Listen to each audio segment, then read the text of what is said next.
1961년생부터 1969년생 반드시 이 영상 시청하시길 바라겠습니다.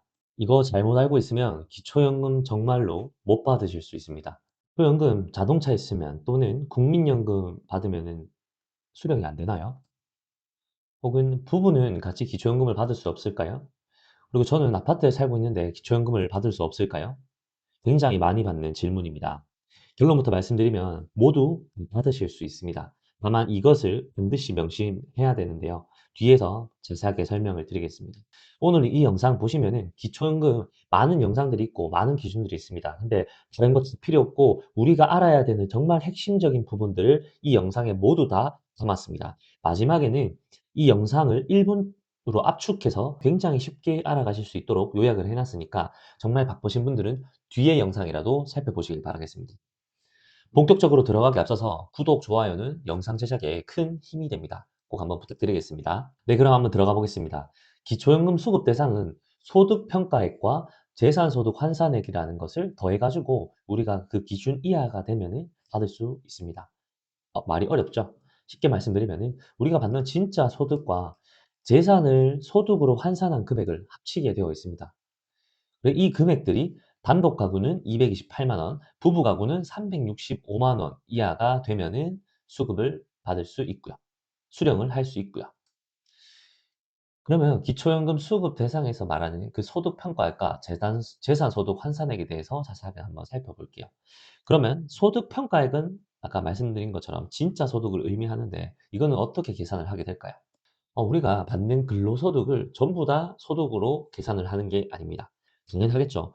왜냐하면 일을 하더라도 기초연금을 받을 수 있어야지 65세 이상의 근로자들이 발생을 하고 자연스럽게 경제도 더욱더 순환이 될 수 있거든요.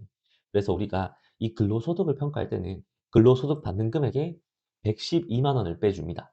112만 원은 기본 공제액이고요. 여기서 또 70%만 소득으로 계산을 해줍니다. 여기서 말하는 근로소득은 당연히 일용근로 또는 공공일자리를 통해서 자연스럽게 발생하는 근로소득이라고 보면 되고요.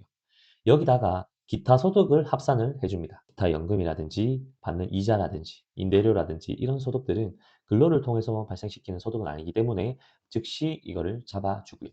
한번 예시를 들어볼게요. 아주 쉽게 우리가 월급을 200만 원 받는 67세 어른이 계시다고 하고요. 연금은 50만 원 받고 계십니다. 이런 분들은 200만 원에서 112만 원을 빼줍니다. 그러면 88만 원이 되고요. 88만 원에서 또 70%를 계산을 하면 61만 6천 원이 됩니다. 여기다가 아까 말씀드린 연금은 기타 소득이라 했죠. 기타 소득은 50만 원을 다 한번 잡아줘서 결국 최종적으로 111만 6천 원이 됩니다. 아까 말씀드렸죠. 이 소득 228만 원, 부부 가구는 365만 원이 되면은 이하가 되면은 기초연금을 받을 수 있다. 즉 우리가 월급 200에 연금 50만 원이 되더라도 즉 우리가 내가 한 달에 250만 원을 받고 있더라도 나는 기초연금까지 수령을 할 수 있다. 이 말입니다. 그렇다면은 우리가 재산, 즉 아파트에서 살고 있고 자동차도 있고 여러 가지 재산이 있을 수 있잖아요. 그런 부분들을 어떻게 소득으로 환산을 하게 될까요? 우리가 총 재산이라고 하는 거는 예금이 있고요. 부동산이 있고 자동차 그리고 골프 회원권 같은 회원권이 있습니다. 크게 이 네 가지로 분류가 되고요. 그럼 이 순서대로 한번 알아보겠습니다. 예금은 금융재산에서 2천만 원이라는 기본 공제액을 빼주고 여기서 4%를 계산을 해줍니다. 단순하게 생각해서 우리가 예금에다가 이자 4%를 받는다고 하도록 계산을 하는 거죠. 그래서 12개월로 나눠주면은 한 달에 소득이 나온다고 보시면 돼요. 그렇게 되면은 예시를 한번 들어보겠습니다. 아주 쉽게 3천만 원을 예금을 가지고 있다. 그러면 아까 말씀드린 이 기본 공제액 있죠. 이 기본 공제액을 2천만 원 빼주고요. 4%를 계산하고 12개월을 나눠줍니다. 10만 원이고 4%를 하면은 약 한 40만 원이 돼요. 이거를 12개월로 나눠주면 3만 3천 원이 됩니다. 즉 소득이 3만 3천 원이 추가되는 셈입니다. 생각보다 우리가 3천만 원이라는 예금이 있어도 소득은 고작 3만 3천 원밖에 인상이 되지 않아요. 여기서 꿀팁을 드릴게요. 이거는 정말 쉽게 설명을 드리려고 한 건데요. 다른 데서는 설명을 드리지는 않습니다. 저희가 예금 초과 1,000만 원당 이걸 계산하기가 굉장히 복잡하잖아요. 그래서 그냥 단순하게 예금 초과 1,000만 원당 내가 3만 원의 소득이 증가한다라고 보시면 됩니다. 즉 내가 2천만 원의 예금은 기본 공제이기 때문에 소득은 0원으로 잡힌다고 보시면 되고요. 내가 예금이 3천만 원, 즉 1,000만 원이 내가 더 있다. 그러면은 소득이 3만 원. 4천만 원이다. 즉 내가 기본 공제액보다 2천만 원이 더 있다. 이러면은 소득이 6만 원이 됩니다. 두 번째는 부동산을 한번 살펴볼게요. 부동산 재산도 마찬가지로 공제액을 빼주고 여기에 4%를 곱하고 12개월로 나눠줍니다. 부동산의 기본 공제액은요. 뭐 대도시, 뭐 중소도시, 농어촌 이렇게 공제액이 나눠져 있습니다. 대도시는 1억 3,500만 원을 빼주고 중소도시는 8,500만 원, 농어촌은 7,250만 원을 빼주게 되어 있습니다. 아주 그러면 쉽게 한번 예를 들어볼게요.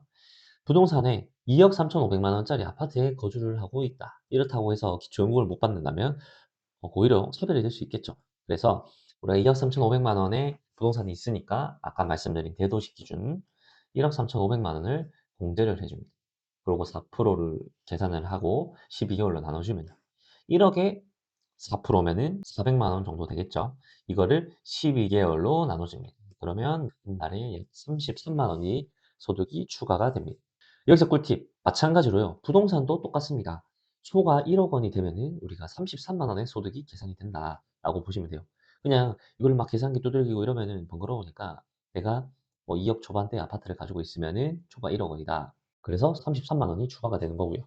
부동산 3억 3천만 원짜리가 있다. 그러면 소득이 66만 원이 증가된다고 보시면 됩니다. 그러면 세 번째와 네 번째, 자동차와 회원권에 대해서 간단하게 설명을 드릴게요. 예전에는 3000cc 이상의 자동차는 아예 기초연금을 수령을 못하게 됐어요. 근데 현재는 사실 그게 오히려 3000cc의 차량은 굉장히 많고 시세는 오히려 굉장히 낮은 차량도 많이 있잖아요. 그런 분들이 차를 오래 탔다고 해서 기초연금을 못 받는 것은 말이 안 된다. 그래 가지고 이 중고차 시세로 4천만 원 이상 자동차가 되는 분들은 기초연금을 못 받는다. 요렇게 제안을 했습니다. 다만 내 자동차는 내가 생활과 생업을 위해서 산 거다. 이런 분들은 증빙을 하시면 당연히 제외를 시켜 드려야겠죠. 즉 4천만 원 이상 정도의 중고차를 타는 분들은 굳이 기초연금을 받을 정도의 지원을 받을 대상은 아니다라고 보시는 거고요. 간혹 가다가 자녀들이 자동차를 사기 위해서 뭐 세금적인 부분으로 인해서 또는 선물해 주고 싶어서 부모님 명의를 쓰는 분들이 간혹 계세요. 근데 그런 분들은 오히려 자동차를 선물해 주려다가 기초연금을 못 받게 되는 득보다 실이 큰 그런 상황이 발생을 할 수 있습니다. 그렇기 때문에 요런 부분을 반드시 체크하시고 자녀분들도 이 영상을 한번 보여드리는 걸 추천을 드릴게요. 그 두 번째는 회원권입니다. 뭐 회원권은 뭐 여러 가지가 있겠지만 뭐 골프 회원권, 승마 회원권, 콘도 회원권, 체육시설 회원권, 그리고 요트 회원권이 있는데 이 대상들은 기초연금을 그냥 받지 못합니다.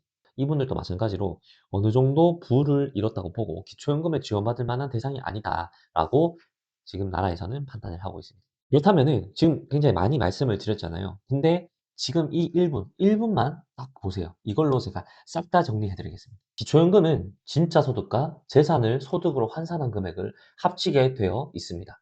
이 합친 금액이 단독 가구는 228만 원, 부부 가구는 365만 원, 그리고 이 진짜 소득은 200만 원의 월급을 받는다고 해서 그걸 다 합산을 하면은 이 기초연금 받기가 어려워지잖아요. 그래서 소득을 112만 원을 빼주고요. 여기서 70%만 계산을 하게 됩니다. 월급이 200만 원이면 약 한 60만 원 정도의 소득이 잡힌다고 보시면 되고요. 그리고 여기다가 원래 기타 소득이 있는데 기타 소득은 모두 다 잡아줍니다. 기타 소득에는 연금이나 이자 소득이 있고요. 네 번째는 재산소득 환산은 예금, 부동산, 자동차, 회원권이 있고 이거를 소득을 환산을 해줍니다. 근데 뭐 막 계산식이 복잡하잖아요. 그래서 아주 단순하게 예금은 2천만 원까지는 오케이. 근데 1,000만 원 초과당 3만 원이 발생을 한다. 즉 3만 원의 소득이 잡힌다. 이렇게 보시면 되고요. 쉽게 말해서 3천만 원의 예금이 있다. 그럼 내 소득 3만 원. 4천만 원의 예금이 있다. 그럼 내 소득 6만 원이라는 것을 판단하시면 됩니다.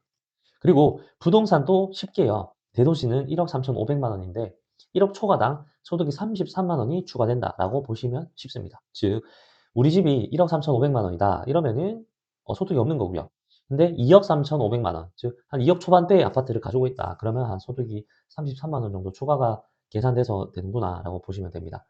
그리고 자동차는 4천만 원이 중고차 시세로 넘어가면은 연금을 못 받고요. 회원권도 마찬가지로 소유만 하고 있어도 연금을 받지 못하게 됩니다. 연금을 받지 못한다는 거는 전부 다 소득으로 환산이 되기 때문에 이거는 연금을 받을 정도의 대상은 아니다. 이렇게 판단을 하는 겁니다. 홈페이지를 보면요. 기초연금은 진짜 소득과 재산을 소득으로 환산을 하고 소득이 228만 원, 365만 원 이하여야 돼요. 진짜 소득은 우리가 약 70% 정도로 계산을 해 주고 예금은 1,000만 원 초과당 4만 원, 부동산은 1억 초과당 33만 원을 추가를 하게 되겠죠. 그래서 우리가 요 말씀드린 진짜 소득과 그리고 예금, 부동산 소득을 합쳐서 228만 원, 그리고 365만 원 이하가 됐다 그러면 기초연금을 받을 수 있습니다. 오늘 또 이렇게 긴 영상이긴 하지만 여러분께 훨씬 더 도움되는 자료를 어떻게 쉽게 설명을 드릴까 고민을 굉장히 많이 했습니다. 굉장히 많이 했고 어려울 수 있는데 이 부분들을 보시고 '내가 진짜 계산을 한번 해 보고 싶다.' 이런 분들은 제가 말씀드린 부분으로 충분히 계산을 하실 수 있어요. 다만 우리가 기초연금을 계산을 하려는데 좀 더 정확하게 하고 싶다 이런 분들은 복지로 사이트에서 하시면 되는데요. 복지로 사이트를 들어가는 방법을 지금 한번 간단하게 설명을 드릴게요.